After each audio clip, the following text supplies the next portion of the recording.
एक आदमी किसी लड़की का हाथ पकड़कर उसे जंगल में खींचता हुआ लेकर जा रहा था।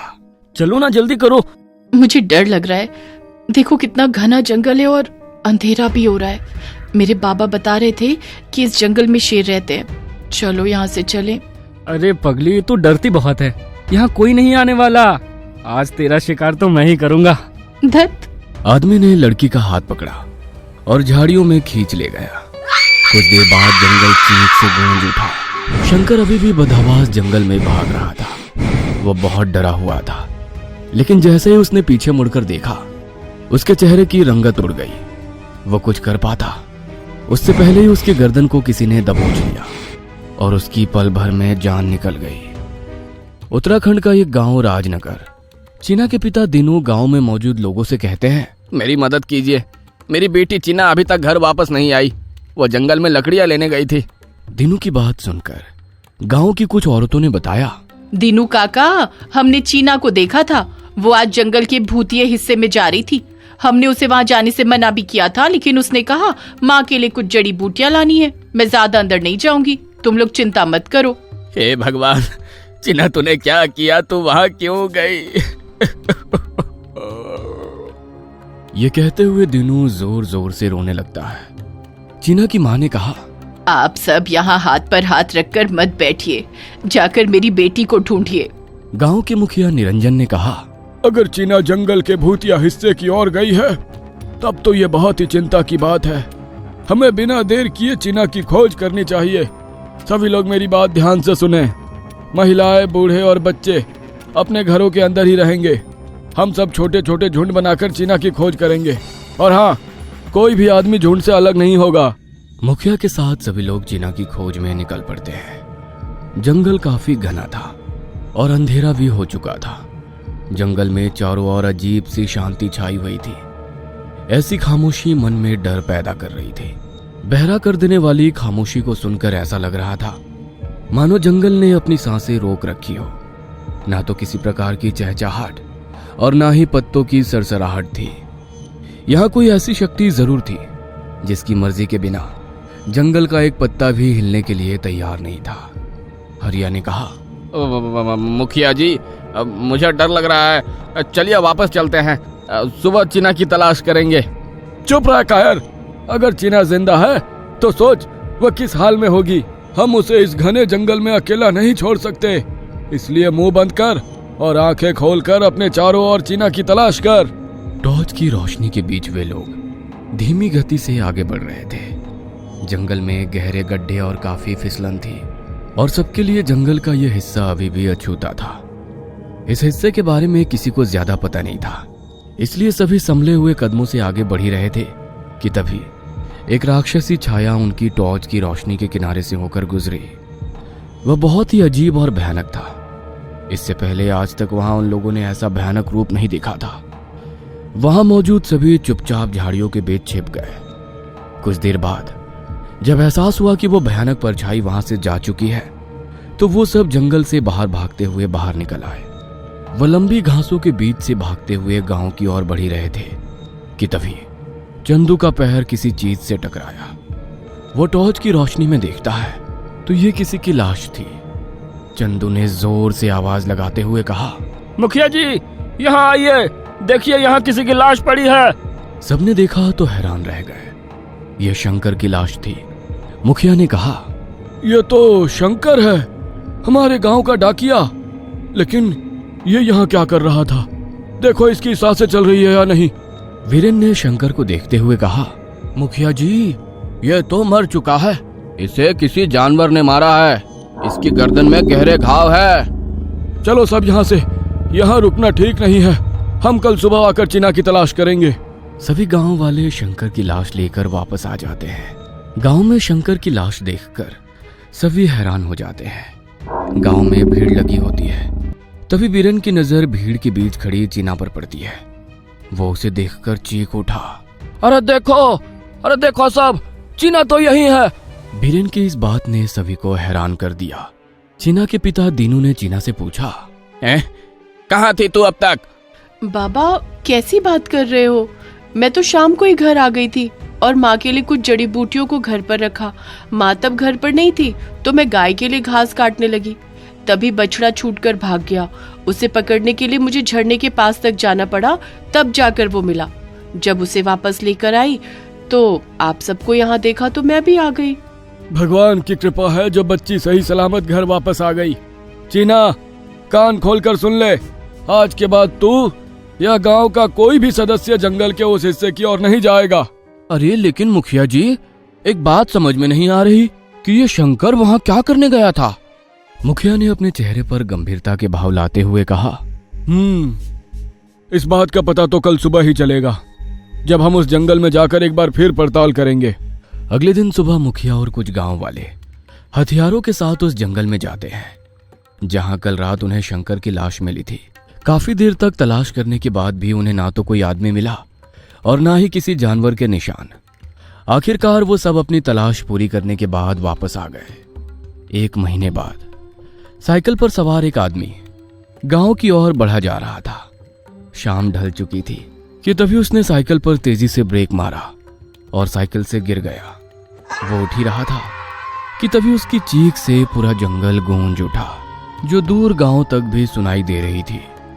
मुखिया और दूसरे लोगों ने भी इस चीख को सुना था। मुखिया ने कहा, ये चीख जंगल से आ रही है, चलो सब हमें जाकर देखना चाहिए, कोई मुसीबत में है। वह सभी जंगल की ओर बढ़ जाते हैं कि तभी जंगल के बाहर चीना मिलती है। वो सभी चीना को इस वक्त देखकर दंग रह जाते हैं। मुखिया ने चीना से पूछा, चीना, तू इतनी रात गए यहाँ क्या कर रही है? मैं तो क्या मैं तो लगा रखा है, सीधा जवाब क्यों नहीं दे रही तू?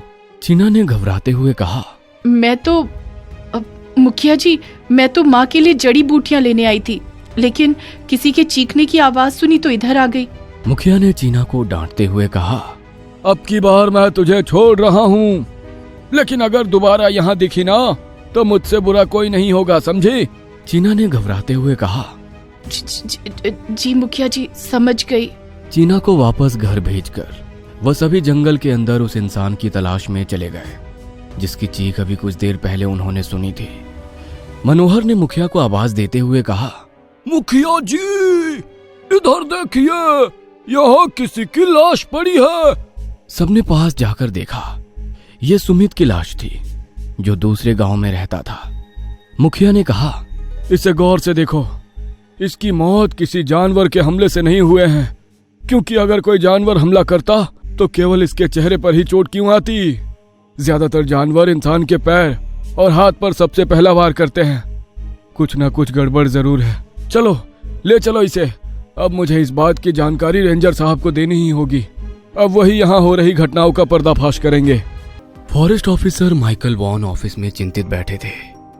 तभी वहां पीटर वुड आते हैं, जो कि डिस्ट्रिक्ट फॉरेस्ट ऑफिसर है।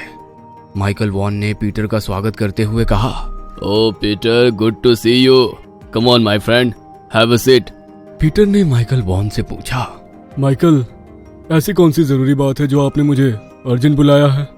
आप काफी परेशान लग रहे हैं, क्या बात है? पीटर, राजनगर विलेज से मुखिया निरंजन का तार आया है। वहां कोई अनजान मैन इंटर है जो लोगों को मार रहा है। लोकल पुलिस भी अभी तक किसी को पकड़ नहीं पाई है। उन गांव वालों ने बड़ी ही उम्मीद से मुझे तार किया है। मुझे भी उनकी मदद करनी है, लेकिन इस वक्त मैं वहां नहीं जा सकता। तुम तो जानते हो कि मेरी पत्नी की तबीयत खराब है। डॉक्टर्स ने उसे लंदन ले जाने के लिए कहा। मेरी तो कुछ समझ में नहीं आ रहा कि मैं कैसे उन गांव वालों की मदद करूं। पीटर ने बड़ी ही गंभीरता से माइकल वॉन से पूरी बात सुनी और कहा, माइकल, आप टेंशन मत लो, आपकी जगह मैं चला जाता हूँ और जाकर वहां हो रही घटनाओं के बारे में पता लगाता हूँ। ओ पीटर, तुमने मेरी चिंता ही दूर कर दी। मुझे पूरा विश्वास है कि तुम उस हत्यारे को जरूर पकड़ने में कामयाब होगे।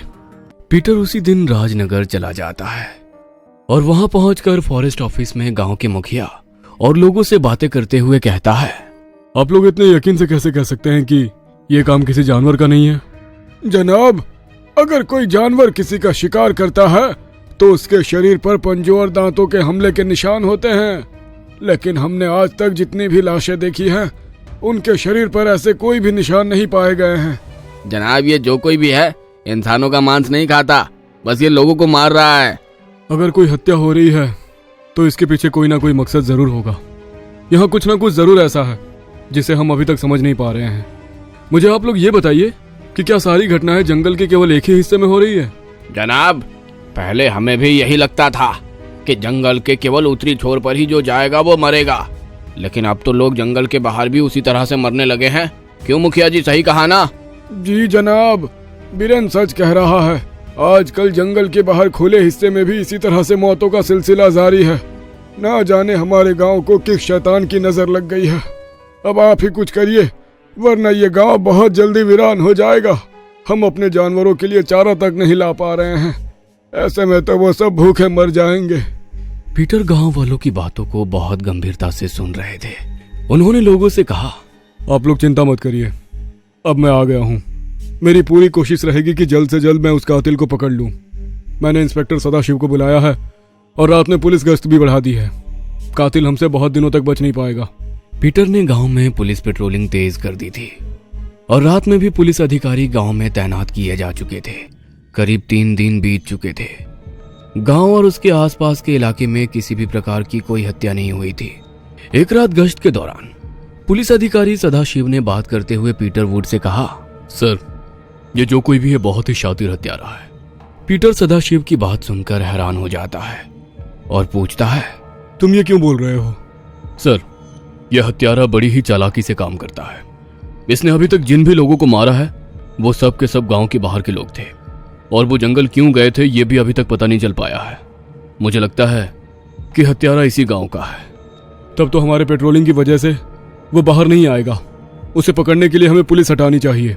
सर, आप बिल्कुल सही बोल रहे हैं, लेकिन सर एक बात यह भी है कि सारी हत्याएं अमावस्या की रात ही हुई है और आज भी अमावस्या की रात है। सर, मुझे पूरा यकीन है कि वो हत्यारा आज जरूर अपने शिकार की तलाश में बाहर आएगा। बस मुझे उसी पल का इंतजार है सर। और अगर आज की रात हत्या नहीं हुई तो हमें अपराधी तक पहुंचने के लिए कोई दूसरी रणनीति बनानी होगी। रात के करीब 1 बजे पीटर वुड एक विशालकाय बरगद के पेड़ के नीचे बनाए गए चबूतरे पर बैठा था। नम हवा धीरे धीरे उसकी त्वचा को छू रही थी और जंगली जानवरों की हल्की आवाजें सन्नाटे को तोड़ रही थी। तभी पीटर को अचानक पायल की आवाज सुनाई दी। पीटर डरते हुए धीरे धीरे उस आवाज के पीछे चलने लगा। पेड़ों की ऊंची कैनोपी से रिश्ता चांदनी का मंद प्रकाश रास्ता दिखा रहा था। जंगल की हवा में एक अजीब सी गंध थी जो इंसानी मांस की सड़न और खून की गंध की तरह लग रही थी। पीटर का दिल तेजी से धड़क रहा था। अचानक पायल की आवाज बंद हो गई। पीटर रुक गया। उसे ऐसा महसूस हो रहा था कि कोई उसके आसपास ही मौजूद है, लेकिन उसे कोई दिखाई नहीं दे रहा था। उसने चारों ओर देखा, लेकिन कुछ भी दिखाई नहीं दिया। तभी पेड़ के पास एक बार फिर पायल की आवाज आई। पीटर ने पेड़ के पीछे जाकर देखा। ये चीना थी जो पेड़ के पीछे तालाब के पास नहाने के लिए अपने कपड़े उतार रही थी। पीटर उसे देखते ही रह जाता है। वो बला की खूबसूरत लग रही थी। तभी चीना पीटर की ओर मुड़ी। उसके चेहरे पर हल्की मुस्कान थी। पीटर कुछ समझ नहीं पा रहा था कि आखिर ये सब क्या हो रहा है और वो लड़की कौन है जो इस सर्द रात में नहाने के लिए यहाँ आई है। पीटर ने चीना की ओर बढ़ना चाहा, लेकिन ये क्या, वो हिल डुल भी नहीं पा रहा था। उसके शरीर ने हरकत करना बंद कर दिया था। वो चीखना चाह रहा था, लेकिन शरीर ने उसकी बात मानने से इनकार कर दिया था। थोड़ी ही देर में पीटर सपनों की दुनिया में खो गया। उसके सामने उसकी बीती जिंदगी के अच्छे पल गुजरने लगे। आज से पहले इतना सुकून उसे कभी महसूस नहीं हुआ था, लेकिन यह सुकून उसके लिए जानलेवा साबित हुआ और वो मर गया। सुबह की पहली किरण के साथ ही इंस्पेक्टर सदाशिव अपने साथियों के साथ पीटर को खोजते हुए उस तालाब तक आ पहुंचे जहां पीटर की लाश पड़ी थी। पीटर की लाश देखकर वो सभी दंग रह जाते हैं। इंस्पेक्टर सदाशिव कहता है, विष्णु, जाकर देखो इनकी सांसें चल रही है या नहीं। विष्णु ने पीटर के पास जाकर देखा और इंस्पेक्टर से कहा, सर, ये तो मर चुके हैं, लेकिन बड़ी ही अजीब बात है, इनके शरीर में ना तो किसी प्रकार के जख्म है और ना ही चोट के निशान। इंस्पेक्टर सदाशिव पीटर की लाश के पास गए और कहा, नहीं, ऐसा नहीं हो सकता, हटो, मुझे देखने दो। पीटर को सदाशिव ने बारीकी से देखा। उन्हें कोई भी सुराग नहीं मिला। तो उन्होंने बॉडी को उल्टा किया और अपना परीक्षण जारी रखा। सदाशिव ने कुछ देखकर हैरानी से कहा, विष्णु, ये देखो, इनकी गर्दन के पीछे ये अजीब सा चिपचिपा पदार्थ निकल रहा है और यहाँ ये अजीब सा निशान भी है, मानो किसी ने इनकी गर्दन पर कोई सुइयां चुभो दी हो। सर, यह तो बहुत अजीब है। ये जो भी है बहुत ही खतरनाक है, इसे हमें जल्द से जल्द रोकना होगा। तुम सब जाओ और आसपास की अच्छे से तलाशी करो, कोई ना कोई सुराग जरूर हाथ लगेगा। सारे पुलिस वाले आसपास के जंगल और झाड़ियों में तलाशी शुरू करते हैं। कुछ देर बाद एक पुलिस वाले ने कहा, सर, ये पहेली अब हमें कातिल तक पहुंचाएगी। मुखिया से पुलिस पूछताछ कर रही थी और उसने सदाशिव से कहा, इंस्पेक्टर साहब, ये मैं कैसे बता सकता हूँ कि ये पायल किसकी है? हाँ, अगर गांव की हर महिला से पूछताछ की जाए तो शायद पता लग सकता है। नहीं, हम ऐसा नहीं कर सकते। अगर हमने सभी लोगों से पूछताछ शुरू किया तो अपराधी चौकन्ना हो जाएगा। मुखिया जी, मैं चाहता हूं कि इस बात को आप अपने तक ही सीमित रखिए। हम अपने तरीके से पता करने की कोशिश करते हैं। सदाशिव ने विष्णु को पास बुलाते हुए कहा, विष्णु, यह जिस किसी की भी पायल है, मुझे पूरा यकीन है कि वो इसे खोजते हुए दोबारा जंगल की ओर जरूर आएगा। इसलिए तुम अपनी टीम के साथ उस तालाब के आसपास नजर रखो। जी सर। कुछ दिनों तक गांव में बिल्कुल शांति थी। किसी प्रकार की कोई भी वारदात नहीं हुई। इधर चीना की माँ की तबीयत दिनों दिन बिगड़ती ही जा रही थी। वह बहुत परेशान थी। एक रात चीना को अजीब सी आवाज सुनाई देती है। वह हड़बड़ा कर उठती है। वो देखती है कि उसकी माँ छटपटा रही थी। वह माँ की हालत देखकर घबरा गई। उसने कहा, माँ क्या हुआ तुम्हें? तुम चिंता मत करो, माँ, मैं तुम्हें कुछ नहीं होने दूंगी। ये कहते हुए चीना घर के बाहर बने एक खंडहर नुमा कमरे की ओर भागती है। उस कमरे में बहुत अंधेरा था।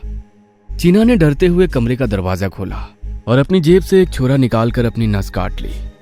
कुछ घंटे बाद चीना उस कमरे से बाहर निकलती है। वह बहुत कमजोर लग रही थी और वो दीवार का सहारा लेकर चल रही थी।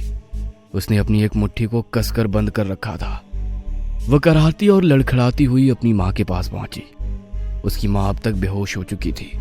चीना ने अपनी मुट्ठी से एक काला चमकीला पदार्थ निकालकर अपनी माँ के मुंह में डाल दिया और माँ के पास ही बेहोश होकर गिर गई। अगली सुबह चीना की माँ, जो कल बीमारी से तड़प रही थी, अब वो पूरी तरह ठीक नजर आ रही थी।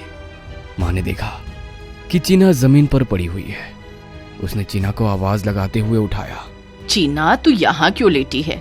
उठ बेटी, सुबह हो गई है। चीना ने माँ की आवाज सुनकर आंखें खोली, लेकिन वो अभी भी बहुत कमजोर लग रही थी। उसके गले से आवाज नहीं निकल रही थी। उसकी माँ ने उसे सहारा देते हुए उठाया और बिस्तर पर लिटाते हुए कहा, चीना, तू आराम कर, मैं अभी डॉक्टर को बुलाकर लाती हूँ। कुछ देर बाद चीना की माँ डॉक्टर शांति भूषण को लेकर अपने घर आ जाती है। चीना का कुछ देर परीक्षण करने के बाद डॉक्टर चिंतित होते हुए कहते हैं, देखिए बहन जी, चीना के शरीर में खून की बहुत कमी है। मेरी समझ में नहीं आ रहा कि वो लड़की जिंदा कैसे है। आराम करने दीजिए, मैं ये कुछ दवाइयाँ लिख रहा हूँ, इन्हें जल्द से जल्द शुरू कर दीजिए। इधर विष्णु ने इंस्पेक्टर सदाशिव से कहा, सर, हम लोगों को उस तालाब पर नजर रखते हुए काफी दिन बीत चुके हैं, लेकिन उस पायल की खोज में वहां कोई भी नहीं आया। विष्णु, यही बात तो मुझे भी परेशान कर रही है, लेकिन इस बात से ज्यादा मुझे एक बात और खाई जा रही है। कौन सी बात सर? सदाशिव कुर्सी से खड़े हुए और खिड़की से बाहर देखते हुए बोले, विष्णु, कल अमावस्या थी। मुझे पूरा यकीन था कि कल हत्यारा अपने शिकार पर जरूर निकलेगा। मैंने उसे पकड़ने के लिए पूरा जाल बिछा रखा था, लेकिन कल कुछ नहीं हुआ। यही बात मुझे परेशान कर रही है कि आखिर ऐसा क्या हो गया कि उसने अपने पैटर्न्स को तोड़ दिया। समय बीतता गया और गांव के आसपास की रिसर्च के लिए एक टीम भी वहां आ चुकी थी। टीम को लीड कर रहे थे मशहूर जूलॉजिस्ट अनमोल चटर्जी। इंस्पेक्टर सदाशिव ने अनमोल से कहा, अनमोल जी, आपने इतनी कम उम्र में ही इतनी शोहरत हासिल कर ली है, ये काबिले तारीफ है। मैंने सुना है कि आप जंगली जानवरों के अलावा भूत प्रेतों पर भी रिसर्च कर रहे हैं। ऐसा आप कह सकते हैं, लेकिन मेरी रिसर्च भूत प्रेतों पर नहीं, बल्कि नेगेटिव और पॉजिटिव एनर्जी और जानवरों पर उसके प्रभाव पर है। इससे हमें जानवरों की बिहेव और मृत्यु के रहस्यों का खुलासा करने में मदद मिलेगी। तब तो आप बिल्कुल सही जगह आए हैं। यहाँ जो कुछ भी हो रहा है वो हमारी तो समझ से परे है। शायद आप ही कुछ पता लगा सके। इंस्पेक्टर, मैंने सुना है जहाँ पीटर का कत्ल हुआ था, वहां से कोई चीज आपको मिली है? हाँ, मुझे वहां से पायल मिली है, लेकिन हम अभी तक पता नहीं लगा सके कि वो किसकी है। ठीक है, मैं अपनी टीम के साथ उसी जगह पर जा रहा हूँ। वापस आकर हम दोनों बात करते हैं। कई दिन बीत जाने के बाद एक रात इंस्पेक्टर सदाशिव अनमोल के पास आते हैं और कहते हैं, अनमोल जी, मैं जानता हूं कि आप भूत प्रेत को नहीं मानते, लेकिन मैं आपको एक वार्निंग देने आया हूं। आप लोग इस अमावस्या तक जंगल में ना जाएं। सदाशिव जी, मैं जानता हूँ कि आप हमारी सुरक्षा को लेकर परेशान हैं, लेकिन आप फिक्र ना करें, हमें कुछ नहीं होगा। और आप ही ने तो कहा है कि हत्यारे ने खुद अमावस्या का अपना पैटर्न तोड़ दिया है, और पिछली अमावस्या को किसी की हत्या भी नहीं हुई, फिर किस बात की घबराहट?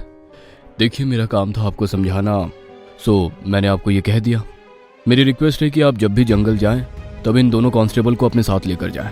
ओके सर, मैं आपकी बात मानूंगा, मैं कांस्टेबल को साथ लेकर ही जाऊंगा। अनमोल ने आज रात से लेकर अगली अमावस्या तक जंगल में रिसर्च करने की योजना बनाई थी। इसके लिए उसकी पूरी टीम ने जंगल में ही कैंप बना रखा था। आधी रात बीत चुकी थी कि तभी किसी आवाज ने अनमोल की नींद तोड़ दी। आवाज इतनी धीमी थी कि वो समझ नहीं पाता कि वो क्या है। वह बाहर देखते हुए उस आवाज को ध्यान से सुनने की कोशिश करता है, लेकिन आ रही आवाज अब पूरी तरह शांत हो चुकी थी। अनमोल बिना कोई आवाज किए बाहर निकलता है। वो देखता है कि एक पेड़ के पास एक परछाई है जो कैंप के बाहर जल रही आग से बन रही थी। अनमोल ने धीमे कदमों से उस परछाई की ओर बढ़ना शुरू किया। अनमोल परछाई के जैसे जैसे करीब पहुंच रहा था, उसकी धड़कनें बढ़ती जा रही थी। अब यह स्पष्ट हो चुका था कि यह किसी लड़की की परछाई है, लेकिन अजीब बात यह थी कि वो परछाई बिना किसी हलचल के खड़ी थी। अनमोल ने पेड़ के पास जाकर देखा तो वो बहुत डर गया। दरअसल अनमोल जिस परछाई के पास आया था वो तो मौजूद थी, लेकिन वहां कोई भी इंसान मौजूद नहीं था। अनमोल ने कई बार देखा, लेकिन वो परछाई वहां खड़ी रही। अनमोल ने हिम्मत करते हुए आगे बढ़ने की कोशिश की।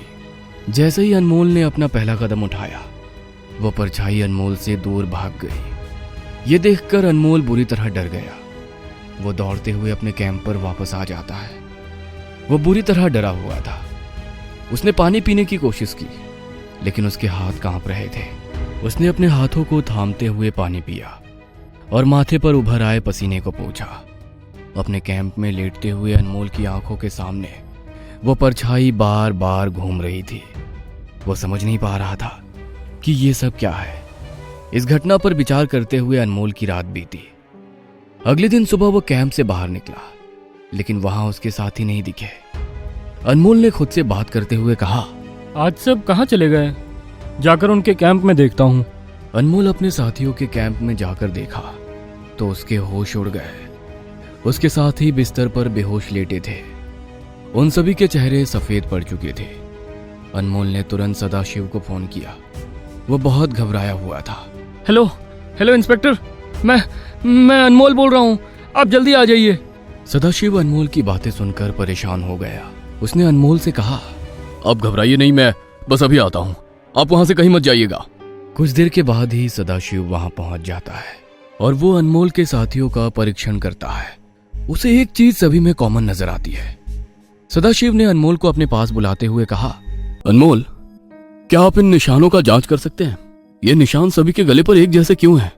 और क्या ये किसी जानवर या कीड़े के काटने की वजह से है या फिर किसी हथियार के निशान है? अनमोल निशानों की बारीकी से जांच करते हुए कहता है, जी सर, ये निशान किसी जानवर या कीड़े के काटने से नहीं बने हैं। ये किसी नुकीले हथियार के किए गए घाव हैं। इन्हें देखकर ऐसा लगता है कि जैसे एक ही जगह पर बहुत छोटी छोटी कई सुइयां चुभोई गई हो। तो इसका मतलब है कि हत्यारे ने इन सभी को मारने के लिए बड़े ही अजीब हथियार का इस्तेमाल किया है। हो सकता है शायद इसमें जहर हो। हमें इनकी फॉरेंसिक जांच करवानी होगी। हाँ सर।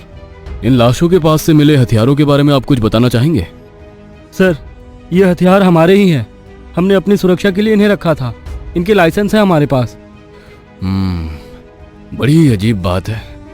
हत्यारे ने ना तो किसी सामान को हाथ लगाया और ना ही इन हथियारों को अपने साथ ले गया। ये जो भी है बहुत ही शातिर है। हमें इस हत्यारे को जल्द से जल्द पकड़ना होगा। गांव में हो रही इन हत्याओं की वजह से लोगों के बीच डर गहरा हो चुका था। गांव में कई हफ्तों की शांति के बाद कल रात रिसर्च टीम के लोगों की अंधी हत्या ने एक बार फिर आतंक के माहौल को जिंदा कर दिया था। गांव में शाम ढलने से पहले ही घरों के दरवाजे बंद हो गए थे। परिवार अंदर दुबके हुए थे।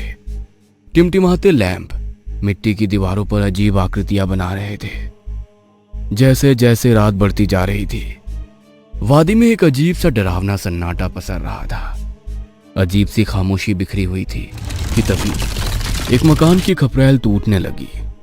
उस घर के सभी लोग बहुत डरे हुए थे। कोई घरों की छतों पर चल रहा था। इसके साथ ही एक डरावनी आवाज ने खामोशी को तोड़ना शुरू किया। ग्रामीण खिड़कियों की दरारों से झांक रहे थे। तभी एक घर की छत का एक हिस्सा भरभरा कर गिर गया। उस परिवार की सामूहिक चीख फूट पड़ी। छत में एक शैतानी पंजा दिखाई दिया। कुछ ही देर में उसमें से एक भयानक शरीर वाला शैतान उतरा। उसके शरीर से चिपचिपे कीचड़ जैसा पदार्थ टपक रहा था। उसके भयानक शरीर के सामने वहां मौजूद इंसान बौने लग रहे थे। उस शैतान का सबसे भयानक हिस्सा उसका सिर था। जहां आंखें होनी चाहिए थी, वहां केवल खोखली जगह थी। उस शैतान की भयानक जीभ, जो बहुत मोटी और कराटेदार डंक से भरी हुई थी। चीख के साथ ही उस परिवार के लोग अपने घर से भागकर बाहर आ चुके थे। वो चीख चीख कर बचाओ बचाओ की पुकार कर रहे थे, लेकिन किसी ने भी उनको बचाने की हिम्मत नहीं दिखाई। अब वो शैतान ठीक उनके सामने आ चुका था। वो उन्हें मारने ही वाला था कि तभी अनमोल वहां आ गया और उसने एक फायर कर दिया। वो शैतान तेज आवाज करता हुआ वहां से लंबी छलांग लगाकर भाग गया। अनमोल ने उस परिवार के पास जाकर कहा, आप लोग ठीक तो हैं? यह बीरेन का परिवार था।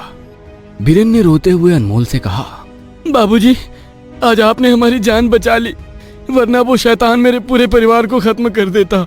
आप लोग घबराइए नहीं, मैं आप लोगों को कुछ नहीं होने दूंगा। चलिए उठिए, यहाँ रहना खतरे से खाली नहीं है। अनमोल उन सभी को उठाकर गांव के पंचायत भवन में ले जाता है, जहां इंस्पेक्टर सदाशिव और उनके साथी ठहरे हुए थे। सदाशिव को पूरी घटना बताने के बाद अनमोल ने कहा, अब मुझे पता चल गया है कि कातिल कौन है।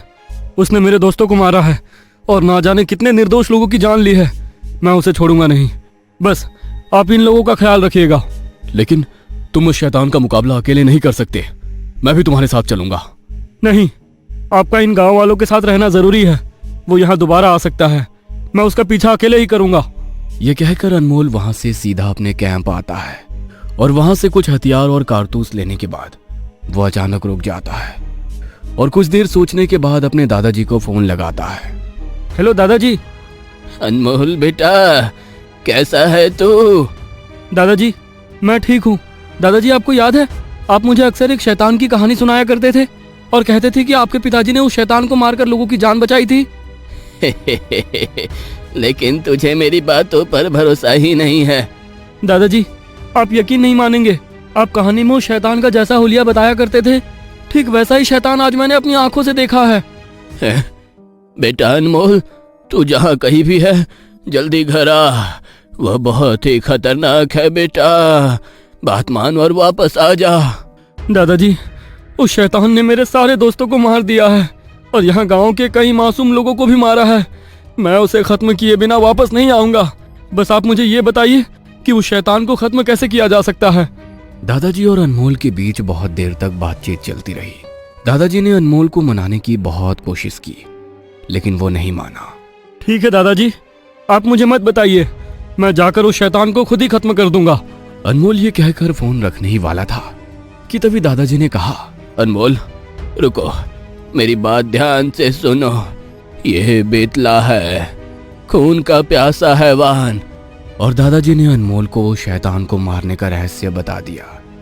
अनमोल दादाजी की बात सुनने के बाद अपने बैग से कुछ निकाला और उसे अपने साथ लेकर तेजी से निकल गया। इधर चीना अपने घर पर सो रही थी। चीना जुगनुओं के एक जंगल का सपना देख रही थी। उनके छोटे शरीर प्रकाश की किरणों से टिमटिमा रहे थे। उसे एक एहसास जो आनंद से कहीं अधिक था अपने आगोश में लेता जा रहा था। कुछ ही देर में उसका सपना धीरे धीरे टूटने लगा। जुगनू मंद पड़ गए। चीना की आंखें खुल गई। अब आनंद की जगह गमी, जलन और दर्द ने ले लिया था। उसने अंधेरे कमरे में तिरछी नजरों से देखा। एक लंबी जीभ कांटे की तरह एक भयानक डंके के साथ उस शैतान के जबड़े से निकलकर चीना के पेट में धसी हुई थी और चीना के शरीर का खून चूसकर अपनी प्यास बुझा रही थी।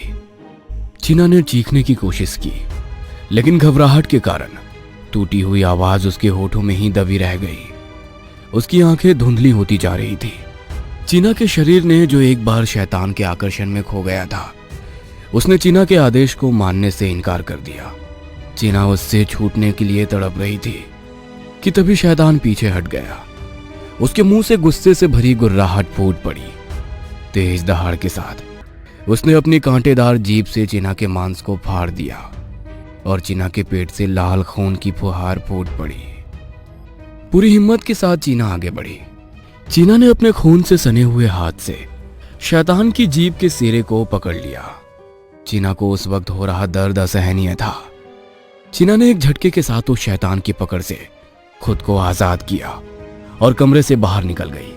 पीछे की ओर देखे बिना वो तेजी से दौड़ रही थी। चीना बहुत कमजोर हो चुकी थी और उसके पेट से बहुत ज्यादा खून बह रहा था। वह गांव के चौराहे पर पहुंचकर गिर जाती है। उसके गिरने की आवाज गश्त में गूंज रहे इंस्पेक्टर सदाशिव सुन लेते हैं और वो चीना को देखकर उसके पास दौड़ कर आते हैं। कौन हो तुम? तुम्हारी ये हालत किसने की है? सदाशिव की किसी बात का चीना कोई जवाब नहीं दे रही थी। तभी अचानक सदाशिव की नजर चीना के पैर पर पड़ती है। चीना के पैर पर ठीक उसी तरह की पायल थी जैसी पीटर की मौत के बाद उस तालाब के किनारे उन्हें मिली थी। सदाशिव ने तुरंत चीना के पेट से वो बह रहे खून को बंद करने के लिए कपड़े से घाव को बंद किया और चीना के सिर को अपनी गोद में रखा। लेकिन तभी चीना जोर से चीखी। तुम घबराओ नहीं, मैं तुम्हें अभी हॉस्पिटल लेकर चलता हूँ। चीना के पेट से खून लगातार रिस रहा था। सदाशिव ने अपने एक सिपाही से कहा, जल्दी गाड़ी निकालो, हमें इसे लेकर अभी हॉस्पिटल जाना होगा। जीप में चीना को लेकर सदाशिव हॉस्पिटल की ओर चले जाते हैं। सदाशिव चीना के पास ही बैठे थे। चीना बार बार उनसे उस शैतान को मारने के लिए कह रही थी। सदाशिव ने चीना से पूछा, चीना, यह हालत तुम्हारी किसने की है? चीना ने दर्द से कराते हुए कहा, सर, ये मुझे मेरे पापों की सजा मिली है। मैंने अपने स्वार्थ के कारण कई मासूम लोगों की जिंदगी छीन ली। उन्हीं पापों की सजा मुझे मिल रही है। कैसा पाप? सर, मेरी माँ को कैंसर है। मैं अपनी माँ को तड़पता हुआ नहीं देख पा रही थी। सर, आज से करीब 2 साल पहले की बात है। मैं जंगल में माँ के लिए जड़ी बूटियां ढूंढ रही थी कि तभी मुझे एक अजीब सा जानवर मिला। मैं उसे घर लेकर आ गई। वो कुछ दिनों तक तो ठीक रहा, लेकिन एक रात मैंने देखा कि वो घर के बाहर बंधी बकरियों का खून चूस रहा था और ऐसा करते हुए उसके शरीर से एक गाढ़ा चमकीला पदार्थ निकल रहा था। मैंने उस पदार्थ को उठा लिया और मेज पर रख दिया। ये बताते हुए चीना की आंखें बंद होने लगी। सदाशिव ने उसे उठाते हुए कहा, हॉस्पिटल पहुंचने तक तुम्हें जागते रहना होगा। अपनी आंखें खोलो और बताओ आगे क्या हुआ। सर, वो पदार्थ रखकर मैं सो गई। दूसरे दिन जब मैं सुबह सोकर उठी तो मैंने देखा कि मेरी माँ बिल्कुल ठीक लग रही थी। तभी मुझे उस काले पदार्थ की याद आई। मैंने देखा तो वो टेबल पर नहीं था। मैंने माँ से पूछा तो उन्होंने बताया कि उन्हें लगा कि मैं उनके लिए दवा लेकर आई हूँ, इसलिए उन्होंने उसे खा लिया। तब मेरी समझ में आ गया कि किस तरह ठीक हुई है। इसके कुछ दिन बाद माँ की तबीयत एक बार फिर खराब होने लगी। मैंने फिर उस अजीब से दिखने वाले शैतान को बकरी का खून पिलाया और उससे निकले पदार्थ को माँ को दिया। फिर माँ फिर से पूरी तरह ठीक हो गई। तब से ये सिलसिला चलता रहा। मैं भी खुश थी। इस बात का किसी को पता न चले, इसलिए मैंने उस शैतान को घर के बाहर एक कमरे में छुपा रखा था। लेकिन एक दिन मैंने देखा कि वो शैतान माँ का खून चूस रहा था। मैं बहुत डर गई। मैं उसे लेकर बकरी के पास गई, लेकिन उसने बकरी को छुआ तक नहीं और बहुत ही डरावने ढंग से बर्ताव करने लगा। मैं समझ गई कि इसे इंसानों का खून चाहिए। मैं अपनी माँ की जिंदगी के लिए मजबूर थी। चीना ये कहते हुए रोने लगी। सदाशिव ने उसे संभालते हुए कहा, चीना, फिर तुमने क्या किया? सर, मैंने अपनी माँ की जान बचाने के लिए कई मासूमों की जिंदगी छीन ली। कई लोगों को मैं बहला फुसला कर जंगल के उस हिस्से में लेकर जाती जहाँ वो शैतान उनको मारकर अपनी खून की प्यास बुझाता। सदाशिव ने हैरानी भरी लहजे में चीना से पूछा, तो क्या पीटर को भी उस शैतान ने ही मारा था? चीना ने हाँ में सिर हिला दिया।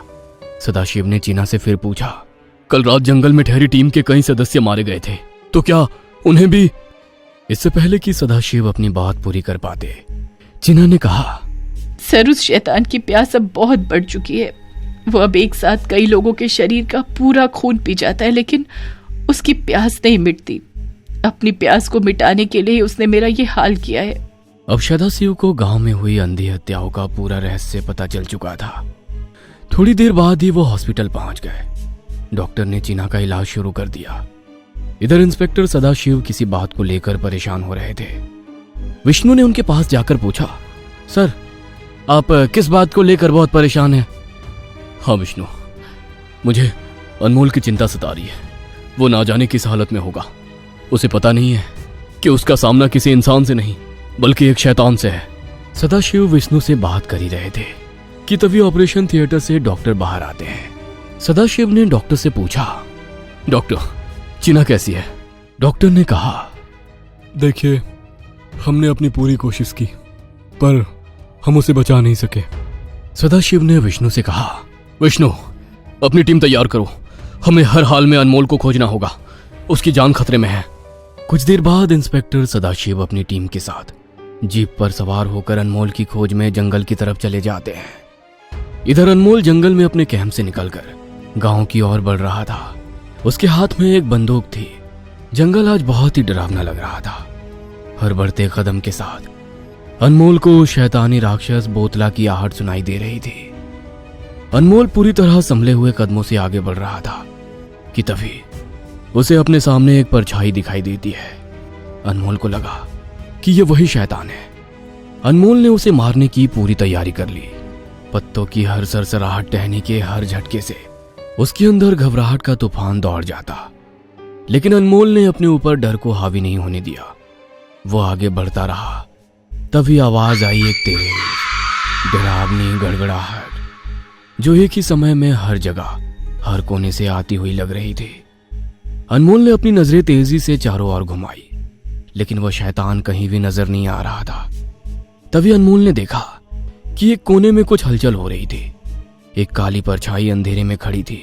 वह ट्रिगर पर उंगली करते हुए उस परछाई की ओर घुमा कि तभी अचानक उसके चेहरे के ठीक सामने एक भयानक और डरावने चेहरे वाली औरत आ गई। अनमोल ने बंदूक की ट्रिगर दबा दिया, लेकिन ये क्या, उसके सामने कोई भी नहीं था। गोली चलने के बाद वहां एक अजीब सी शांति छा गई थी। अनमोल को पता था यह शांति ज्यादा देर नहीं रहेगी। वह बहुत बेचैन था। उसकी आंखें अंधेरे में उस परछाई को खोज रही थी। अनमोल एक पेड़ के नीचे खड़ा था। तभी पेड़ के ऊपर टहनियों में अजीब सी हलचल हुई। अनमोल ने देखा कि ठीक उसके ऊपर एक औरत जिसके बाल खुले हैं और वो पेड़ पर चमगादड़ की तरह उल्टी लटकी अनमोल को घूर रही थी, और उसके शरीर से कीचड़ की तरह काला पदार्थ रिस रहा था। अनमोल ने गोली चला दी, लेकिन वो गोली से बच गई और किसी बंदर की तरह एक डाल से दूसरी डाल पर चढ़ते हुए वहां से इधर उधर भागती रही। अनमोल उस पर गोलियां बरसाता रहा, लेकिन उसके सभी निशाने चुक गए। अब उसकी गोलियां खत्म हो चुकी थी। अनमोल अपनी गोलियां भरी रहा था कि एक पंजे के वार से उसका सिर चकरा गया। वो औरत अनमोल पर झपट पड़ी और उसे जगह जगह काटने लगी। अनमोल उससे बचने की बहुत कोशिश कर रहा था, लेकिन अनमोल उस औरत के सामने बहुत कमजोर लग रहा था। वो खुद को उससे अलग नहीं कर पा रहा था। तभी उस शैतानी औरत ने अनमोल की गर्दन दबा दी और पूरी ताकत से उसे मारने की कोशिश करने लगी। अनमोल का दम घुट रहा था। वह बुरी तरह छटपटा रहा था। तभी उसे अपने दादाजी की बात याद आती है। उसने अपनी जेब से एक छोटी सी बंदूक निकाली, लेकिन उस शैतान औरत ने अपने हाथ से अनमोल पर वार किया और अनमोल के हाथ से बंदूक दूर जा गिरी। अनमोल का शरीर पूरी तरह ढीला हो चुका था। उसे अपनी मौत साफ साफ दिख रही थी कि तभी एक गोली चली और उस शैतान के सीने में जाकर धंस गई। गोली लगने की वजह से उस औरत की पकड़ ढीली पड़ गई, जिससे अनमोल छूट गया। अनमोल ने देखा कि ये इंस्पेक्टर सदाशिव थे, जिन्होंने उस औरत पर गोलियां चलाई, लेकिन उस पर जैसे शैतान सवार हो। वह तेजी से सदाशिव की ओर दौड़ी। वो उन पर हमला करने ही वाली थी कि तभी अनमोल ने अपनी पिस्तौल से एक गोली चला दी और वो शैतान ढेर हो गई। अनमोल भी अपनी जगह पर बैठ गया। वह बुरी तरह खांस रहा था। सदाशिव ने जाकर देखा, वो औरत मर चुकी थी। सदाशिव अनमोल के पास पहुंचे। अनमोल ने सदाशिव से खांसते हुए कहा, इंस्पेक्टर साहब, आखिरकार मैंने उस शैतान को मार ही दिया। सदाशिव ने अनमोल से कहा, अनमोल, ये भी शैतान ही थी, लेकिन हमें जिसकी तलाश है ये वो नहीं है। सदाशिव की बात सुनकर अनमोल हैरान रह गया और पूछा, अगर ये वो शैतान नहीं है तो ये कौन है? आप बताते क्यों नहीं कि ये कौन है? अनमोल, हमें गांव की एक लड़की बुरी तरह से घायल हालत में मिली थी। ये औरत उसी लड़की चीना की माँ है। मुझे आप पूरी बात बताइए। सदाशिव ने अनमोल को चीना की बताई हुई सारी बात बता दी और कहा, यह औरत अब शैतान बन चुकी थी। इसे इंसान का खून चाहिए था। चीना ने बताया था कि उसकी माँ ने ही उसके पिता को मार दिया है और उसका खून पी लिया। इसका मतलब वो शैतान बेतला अभी भी जिंदा है। अनमोल के मुंह से ये नाम सुनकर सभी हैरान हो जाते हैं। सदाशिव ने अनमोल से पूछा, शैतान बेतला, ये कौन है और क्या तुम उसे जानते हो? अनमोल खड़ा हुआ और बोला, ये कोई साधारण राक्षस नहीं है सर। ये पाताल के दानव ध्रुव वलय की संतान है। कैसा दानव? हमारे प्राचीन ग्रंथों में बताया गया है कि एक बार पाताल के शैतान ने अपने बच्चों को जन्म दिया था, लेकिन वह उसकी जान नहीं बचा सका। उसने अपनी मौत से पहले अपने अंडों को धरती पर कई जगह छुपा दिया। कहा जाता है कि अगर अमावस्या की रात शैतान के उन अंडों पर खून लग जाए तो उसके बच्चे अपने अंडों से बाहर निकल आते हैं। शैतान के इन्हीं बच्चों को बेतला कहा जाता है। ये दरिंदे खून के प्यासे होते हैं। ये अमावस्या की रात तक ही अपना शिकार करते हैं और अपनी खूनी प्यास बुझाते हैं। लेकिन इस शैतान को हम खत्म कैसे कर सकते हैं? मुझे लगा ये औरत वही शैतान है, इसीलिए मैंने शैतान को मारने वाली उस कारतूस को खत्म कर दिया जिससे मेरे पूर्वजों ने उस शैतान को मारा था। तो अब हम उसे कैसे मार पाएंगे? उसे मारने का एक तरीका भी है, बस हमें उसे आज की रात ही ढूंढकर खत्म करना होगा, वरना कल अमावस्या की रात उसकी शक्तियां बढ़ जाएंगी और उसे खत्म करना मुश्किल हो जाएगा। तब तो हमें बिना देर किए उस शैतान को ढूंढना होगा। अनमोल के चेहरे पर चिंता झलक रही थी और उसने अपना बैग पकड़ लिया और कहा, हम यूं ही समय बर्बाद नहीं कर सकते। लेकिन अनमोल, इतने बड़े जंगल में हम उसे ढूंढेंगे कहाँ? हमें आसपास ऐसी जगह तलाश करनी होगी जो बहुत गहरी और एकांत हो। आज से कुछ साल पहले यहाँ कोयले की खुदाई होती थी, लेकिन कोयला खत्म होने की वजह से माइंस को बंद कर दिया गया। वो माइंस बहुत गहरी है और वो अब बंद भी है। हो ना हो वो शैतान अपने अगले शिकार तक वहीं छुप कर बैठेगा, इसलिए उस शैतान के वहां मिलने के ज्यादा चांस है। बिना देरी किए वो सब उस कोयले की बंद पड़ी माइंस की ओर चल पड़े। कुछ देर के बाद ही वो सब माइंस में पहुंच जाते हैं। अनमोल, ये माइंस तो बहुत बड़ी है और इसके अंदर जहरीली गैस होने का भी खतरा है और हमें इस माइंस का रास्ता भी नहीं मालूम। अगर हम अंदर अटक गए तो हमारी जान भी जा सकती है। लेकिन अनमोल के सिर पर तो जैसे वो शैतान को मारने का जुनून सवार था। उसने बिना देरी किए माइंस के दरवाजे को खोलना शुरू किया। माइंस का जंग लगा गेट उन सभी के धक्के से करा उठा। दरवाजा खुलते ही अजीब सी दम घोटू हवा का एक झोंका आया। उनके हाथ की मशालों की धीमी रोशनी मुश्किल से अंधेरे को भेद पा रही थी। अंदर पुरानी और बेजान लकड़ी की पटरियां, जिन पर कभी कोयले की गाड़ियां चलती थी, स्याह खाई में काफी गहराई तक फैली हुई थी। अचानक दूर से किसी हलचल की एक झलक ने अनमोल को चौकन्ना कर दिया। उसने सावधानी से इशारा करते हुए अपने पीछे चल रहे इंस्पेक्टर सदाशिव को कोहनी मारकर सतर्क रहने का इशारा किया। तभी पत्थर खुरचने की तीखी आवाज वहां गूंजने लगी। वो आवाज उन सभी के लिए असहनीय हो रही थी। वो आवाज तेज और नजदीक आती जा रही थी। थोड़ी ही देर के बाद उस आवाज के साथ अजीब सी गुर्राहट भी मिल गई। कई पुलिस वाले तो डर के मारे कांप रहे थे। वे सभी जैसे ही एक मोड़ पर पहुंचे, उनके सामने लंबे शरीर और विचित्र अंगों वाला शैतान खड़ा था। उसकी त्वचा हड्डियों के ऊपर चिपकी हुई थी और उसके चेहरे से बाहर एक लंबी जीभ किसी सूंड की तरह लटक रही थी। टपकते लार से भरे खुले हुए जबड़े में नुकीले दांत चमक रहे थे। कुछ पल तक तो वे एक दूसरे को देखते रहे। इससे पहले कि वो कुछ कर पाते, वह शैतान अंधेरे में कहीं गायब हो गया।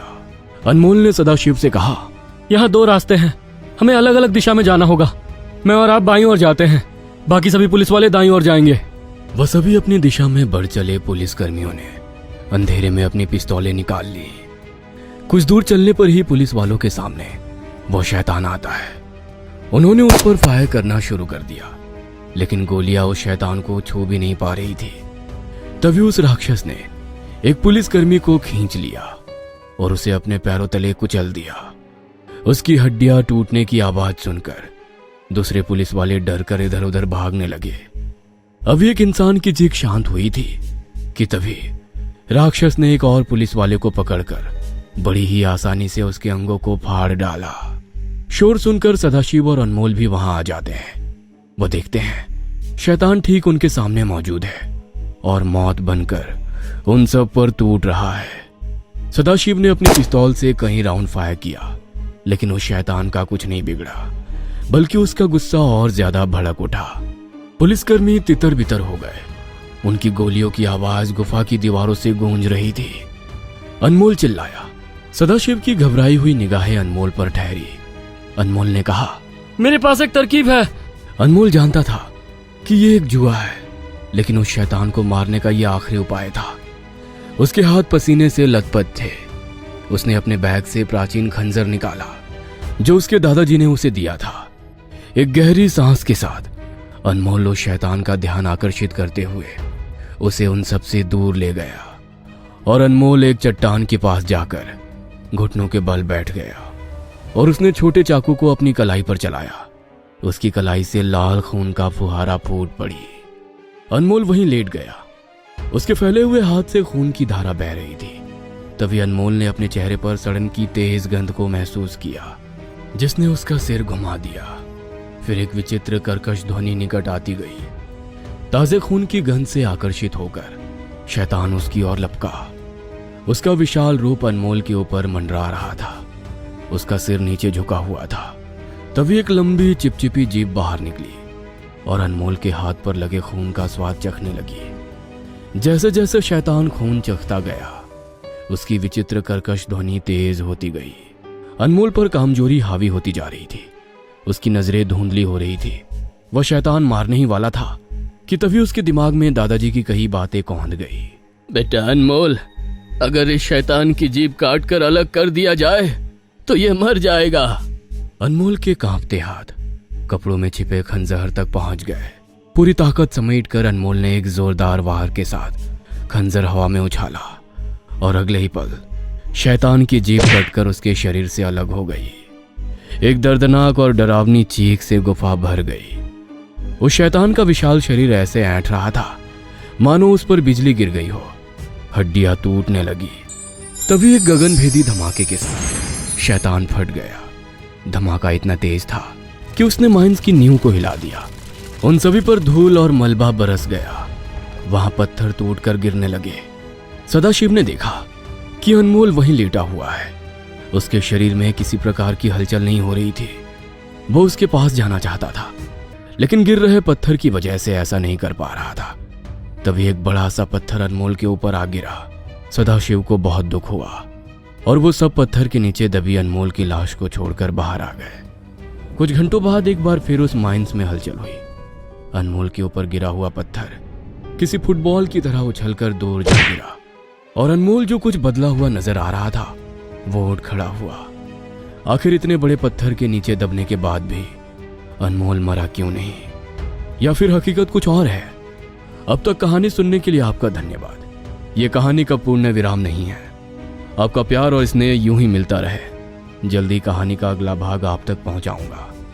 टॉप टून्स हॉरर चैनल को लाइक करें, शेयर करें, सब्सक्राइब करें और नोटिफिकेशन ऑन कर लें ताकि आपको ऐसी ढेरों नई कहानियां सुनने और देखने को मिलती रहे।